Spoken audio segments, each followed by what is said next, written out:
Good Wednesday morning. We've got a sputtering Mets team to talk about. Another loss to the terrible Chicago Cubs where they could not hit. You've got Aaron Judge last night creeping closer to being the first clean player since Roger Maris to hit 60 home runs. He could get past it. He could tie it. He's got enough time. 2 more last night, and the Yankees look like they're getting their stuff back together. More NFL as we are into the craziness after week 1 and the overreactions, and we've got a big Thursday night game tomorrow, and somehow I have lost my wallet and it has turned my life upside down. We'll talk about that later, but I need to use your card to go to the bathroom all morning long. Good morning, Boomer. How are you? Good morning, G. I'm doing well. I'd be a lot better had the Mets won last night. Of course. It was interesting watching this game. And in the one inning in particular where the Cubs bunted twice and the guy had to come out of the dugout and inherit an 0-2 count, I think I knew that they were going to bunt. Mm-hmm. There's no way that a guy batting 0-94 is going to get up there and swing. So, I'm just Jacob deGrom should be smarter. Buck Showalter should be smarter. They all should be smarter. This is the thing that we appreciate. The overall play of the Mets this year has been really good. They've been smart. They steal bases at the right time. They play great infield defense. Fundamentally sound. Yeah, of course. This is why, Keith Hernandez loves doing their games and hates doing Philly games. Yeah. So in this case, I'm sitting there and watch this. I'm going, of course he's going to bunt. Even with 2 strikes. Doesn't matter because he can't hit anyway. He's a defensive specialist. Yeah. And of course he bunts and then they score a run and then he runs out of the baseline. Now I don't know why this is not challengeable. I don't know why. It's not like it's a judgment call. You can go back and you can look at it. Now is that going to be the excuse? I know, but why do they have the foul line? Right. And why do they have the extra box on first base? Like you get some guy that's out where the there. guy's supposed to be running. Right. You got some guy out there with that little push cart chalk thing for a reason before every single game. So use it. And the umpires, I don't know what they're looking at. I have no idea. Yeah. And by the way, Pete Alonso, now this is just a sidebar. If he's lefty, it's probably going to be an out anyway because they'll throw it to his mitt. But he's righty, so what's his name is throwing it to his inside for some reason. You're supposed to give a target on the inside of the base path. Yeah. But there's no question the runner was out of the base path. He was on the green grass, for God's sake. Yeah, this was obvious, and it's just really frustrating to me that that's not a challengeable play. What is the reason? So if you think about, baseball replay, football replay, the things that are not challengeable are those that are judgment calls. Now, one time in the history of replay did they take judgment calls and review them, and it was a disaster for a year in the NFL when it came to pass interference, and they got rid of that. Right. This is not a judgment call. This isn't, did he do this or not do this? This is clear. You're either running on the grass or you're not. And if you're running on the grass, you're out of the baseline. He got hit with the ball. The runner should be out. It's pathetic. And then what's the explanation of Buck? I missed it? How are you missing it? Where are you looking? Then you want to tell me it's not reviewable, which is a whole new stupid thing, but that's one that's easy to see on the field. That's not a bang play. I don't know. I don't know how the home plate umpire can sit there and look at Buck Showalter and say, I missed it. Yeah. Because the play takes about 5 to 6 seconds to get down to first base, however long it takes after the bunt. And, he's running in the grass the whole time. Then the fact that the ball hit him should actually make the umpires aware to call it. Now, that's just one part of the problem. Yeah, they can't hit. We're whining about this, but they can't hit. I know, but it's still, that's annoying. And then the other thing, too, and Keith and Gary finally picked up on it in the next inning, Jacob deGrom got pissed. Yeah. And he went out there and he did what Jacob deGrom normally does when he's at the top of his game, when he is really locked in. And maybe he wasn't locked in last night because it was the Cubs. I'm not really sure. He had Franmil Reyes 0-2. And, they were talking about how he's a free swinger and everything, and he grooves a fastball right down the middle. That's the one thing that guy can do is hit a fastball down the middle. Well, I thought he was going to catch him off guard. Here comes the slider. Here comes the breaking stuff, the changeup. See if I could sneak the fastball by him. And no, you couldn't. I just think there was a really just a lack of awareness last night, just on the part of the Mets, just in a lot of different ways.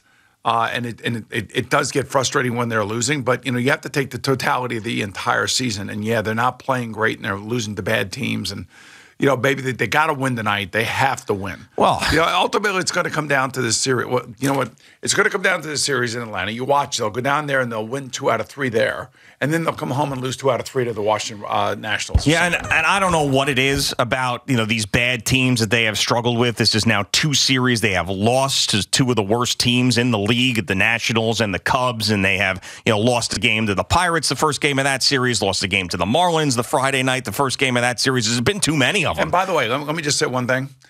I don't want to hear, and this kind of pissed me off last night. Okay. Really pissed me off. I do not want to hear that sometimes late in the season guys see the finish line. Well, that's what Buck said. Yeah, I know. Listen, Buck, I don't want to hear that. Like, you're smarter than that. Stop saying that. Stop making excuses. Who should be looking at the finish line is the Cubs. Well, wait a second. Maybe they're playing loosey-goosey and all this other crap. You know what? This is pressure time. This is money time. This is where your guys, your best guys, have got to be your best guys. And, the Yankees went through their swoon, and now they're coming out of it. And guess who's leading them out of it? Their Aaron best Judge. guy. Yeah, right. Yeah.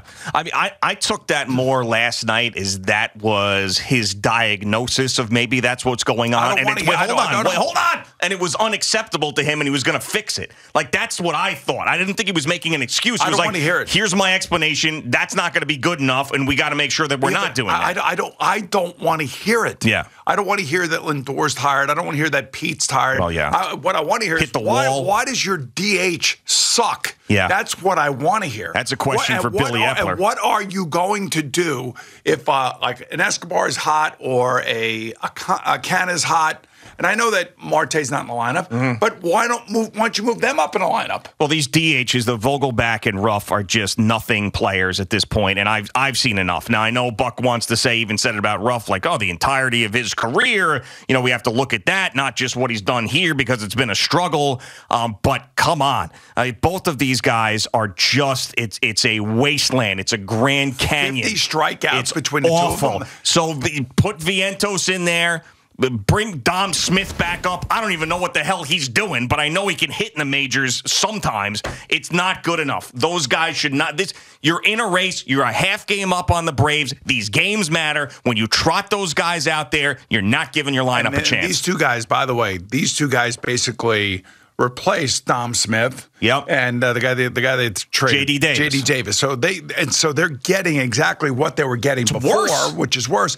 Plus, they don't have a backup first baseman. Yep, that is fair. So if you bring Dom Smith back, just to at least have a backup first baseman, and then you could put Pete Alonso either on the bench to relax for a day or 2, or you can let him DH. Yeah. Whatever. I mean, because they've lost their flexibility. Sure. And, it's one thing if those guys are actually doing what they're supposed to do.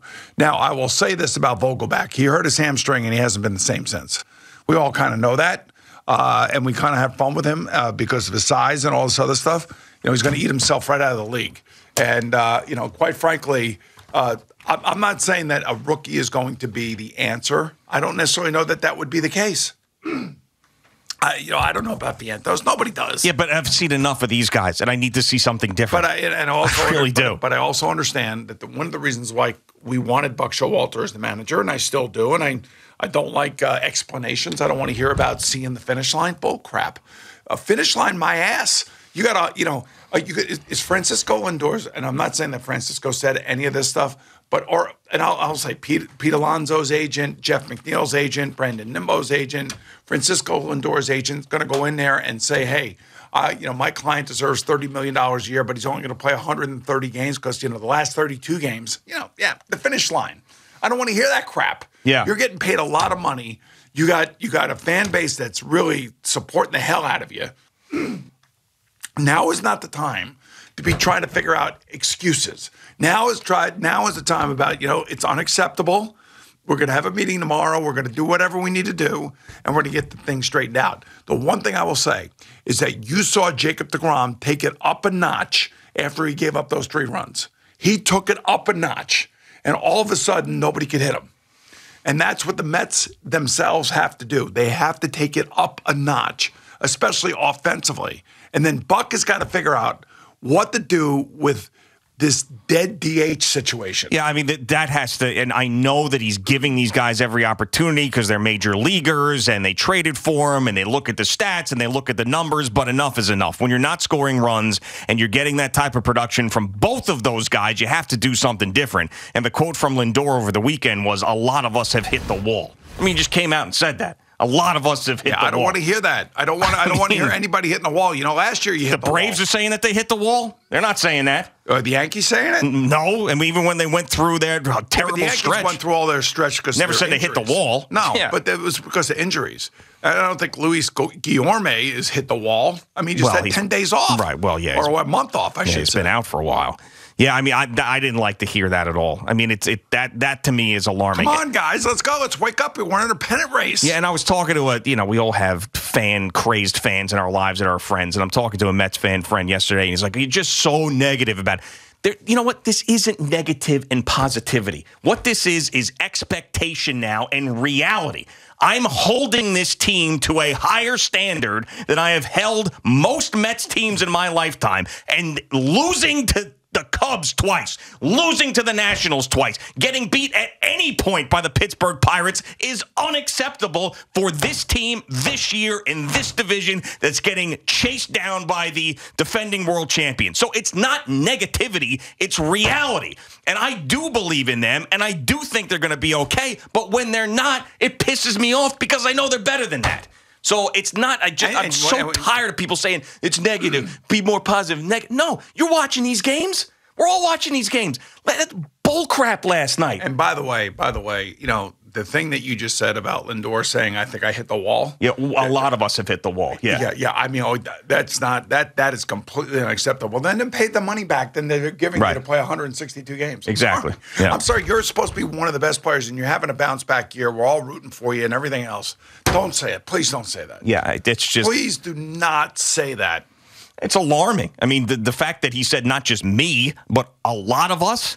I mean, that I know that the Mets are generally out of it in September, and this year they're not, and they're in a pennant race, but that's the last thing I want to hear. This is what you want if you're a ball player. This is exactly, you don't want to be going to the finish line like the Cubs or the Marlins or the Nationals, these terrible baseball teams, and just playing out the string, and you can't wait to get to the offseason. No, this is it. This is all right in front of you. And these regular seasons don't happen for the Mets all that often.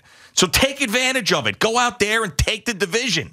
Instead of a lot of us that hit the wall and just hope as you're treading water that somehow the Atlanta Braves are going to lose enough games for the Mets to win the division. No, you take it.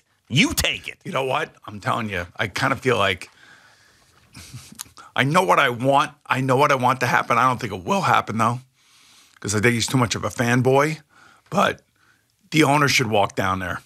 Like, I don't want to get into, like, what would George Steinbrenner do and all this other crap. The bottom line is the guy is paying this team a lot of money, and, I can understand the injury with Marte. It was unfortunate. It just happened, last night with the Cubs center fielder, Ortega. He's got to go down there and do something. I'm like, guys, look, let's get our heads out of our collective asses and start playing baseball the way we know how to play baseball and the way that you have played baseball. And do you feel like that's undermining a very experienced manager at all, I think the manager would welcome it. I think the manager would welcome it. I think there's a time and a place where ownership has got to get involved. You know what I would like maybe more than just addressing the whole team is going to the leaders of the team. Get Alonso, get Lindor, get Max, get Jake, have those four guys and say, listen, you're the people that need to turn this around.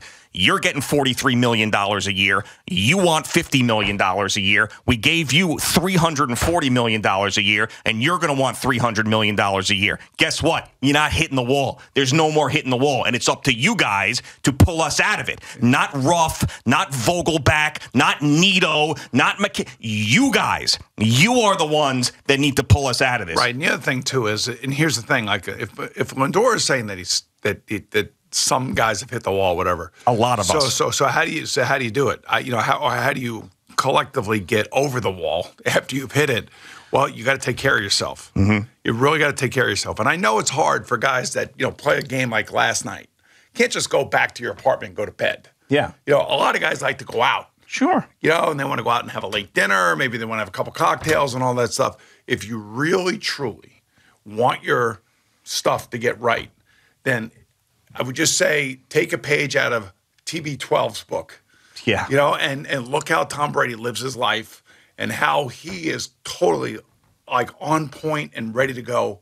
And, he'll have a bad game every now and again, but for the last 20 years, especially the last 10 in particular, 35 to 45, I mean, he has taken unbelievable care of himself. He's defied the aging process. Yes. So whatever's going on there. Yeah. But the point being is like, guys, go out to dinner, don't drink. Try to get yourself as much sleep as you possibly can. This is the Minnesota Viking ways of doing things. That is right. So far, so good. Kind of like, after their performance on Sunday, I have to say. Yeah. It's pretty impressive. Look Let's see at if that. they can do it for 16 more games. Yeah, that's what I'm saying. But in all seriousness, it is, I don't want to hear anything from players about hitting the wall. You know what the season is. You know where you have to be at your best. And the thing about the Yankees, I can point to all their injuries, and I could say they got like 8 All-Stars on the injured list. Yeah. But the one thing that has been constant for them is that their best player has come through in the biggest moments. Not the, by the way, home runs. I'm sure he's had a few of them. But like last night, those home runs won the game. Thank you for watching. Please like, comment, and subscribe. And don't forget to hit the red bell so you're notified when we have new content.